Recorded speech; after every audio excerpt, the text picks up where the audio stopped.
আসসালামু আলাইকুম। বাজতেছে রাত 3:30। আর বাসায় ঘুম আসতেছিল না। ইভেন একটু ক্ষুধাও লাগছিল। প্লাস মনে হলো যে একটু চাটা খাই আসি। যেহেতু নতুন বাইক কিনছি আর এটার ব্রেকিংটাও একটু শেষ করা দরকার। তার উপর বাইকের নাম্বার টাম্বার হয় নাই। পেপার সাথে 2-1 দিনের ভিতরে দিয়ে দিবে। তো ভাবলাম যে একটু 300 ফিট থেকে চাও খেয়ে আসি, একটু বাইকও চালায় আসি, বাইকটার ব্রেকিংটাও শেষ করে আসি। তো ওই চিন্তা করে চলে আসলাম 300 ফিটে। আর মাঝরাতে ঢাকা শহরে ঘুরতে আলাদা একটা ব্যাপার আছে, মানে ভালোই লাগে। ইয়াল্লাহ, ও মা, 100 দিলা ফেলছি। এটার রিভিউ রিভিউ ইউনিটটা যখন চালাইতেছিলাম তখন 300 ফিটের নাইমেই একদম ফুল আরপিএম এ ও। আরে ভাইজারটা চেঞ্জ করছে আজকে, ভালোই লাগতেছে সামনে ফ্রন্ট ভিউটা।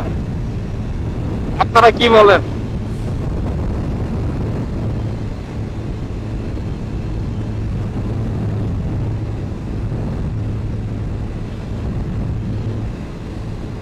কিন্তু ইদানিং হচ্ছে জায়গায় জায়গায় যখন চেকপোস্ট বসায় বাইকটা নিয়ে এই অবস্থায় বেরোইতেও ভয় করে।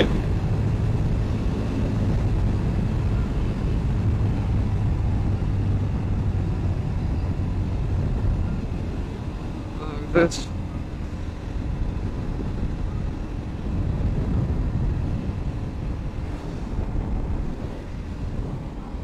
300 ফিটে মানে এই মুহূর্তে বাইক আমার একটাই, আর কারো বাইক নেই।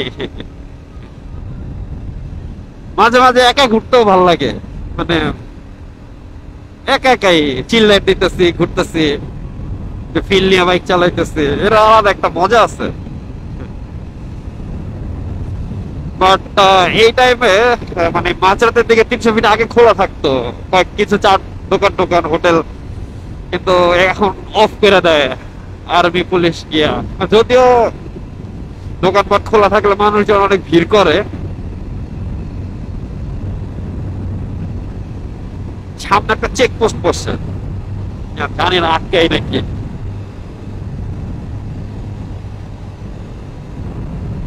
এই মাঝরাতে কমেডি করার একটা সফট গান শুই না, গান ছাইরা আস্তে আস্তে বাইক চালাইতে কি যে ভাল লাগে।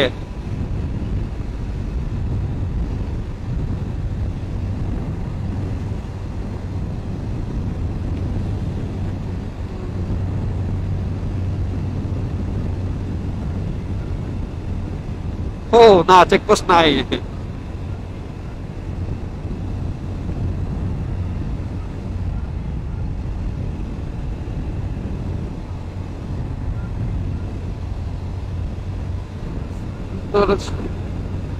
ইদানিং মাথায় একটা গান বাজতেছে, মানে গুনগুন করে গায় মাঝে মাঝে।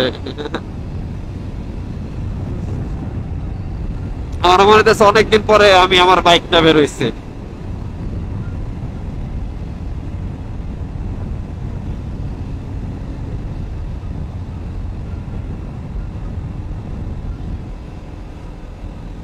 চলে আসছি।